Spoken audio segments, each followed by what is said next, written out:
Assalomu alaykum hamkasblar. Sizlarni stressga bardosh berish bo'yicha kursimizda kutib olayotganimdan mamnunman. Ushbu kursda biz stress nima ekanligini, u hayotimizga qanday ta'sir ko'rsatishini va eng muhimi, uni qanday boshqarish mumkinligini o'rganib chiqamiz. Biz kundalik hayotingizda stress bilan kurashishga yordam beradigan oddiy va qulay usullardan foydalanamiz.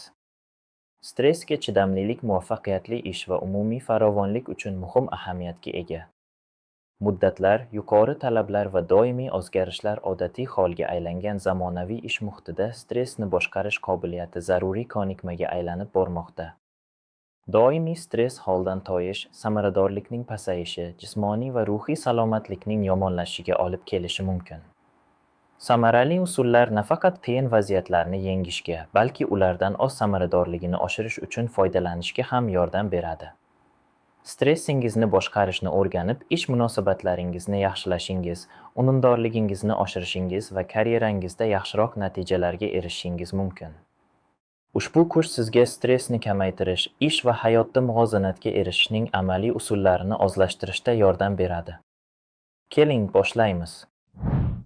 Avvalo, stress nimaligini muhokama qilaylik. Stress bu turli tashqi va ichki omillarga javoban tananing tabiiy reaksiyasi bo'lib, bizni xatti-harakatlarimiz yoki xulq-atvorimizni o'zgartirishga undaydi. Bu ijobiy hodisa, masalan, quvonchli voqea yoki salbiy holat, misol uchun, ishdagi kelishmovchilik yoki oilaviy muammolar bo'lishi mumkin.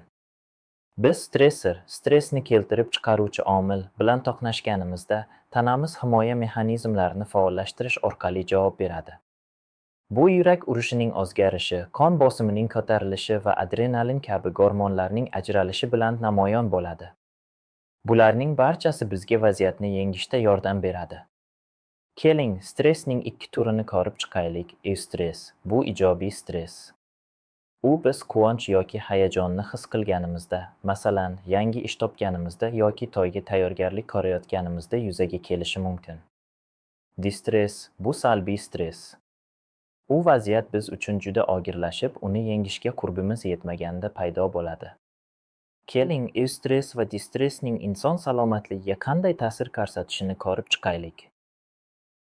Eustress ijobiy ta'sir, mahsuldorlik va motivatsiyani rag'batlantirishga qodir. U vazifalarni bajarishga ko'maklashadi, quvvat darajasini oshiradi va maqsadlarga erishishga yordam beradi. Jismoniy ta'sirlar qisqa muddatda organizmning himoya mexanizmlarini faollashtirish va chidamlilikni oshirish orqali jismoniy qobiliyatlarni yaxshilashi mumkin.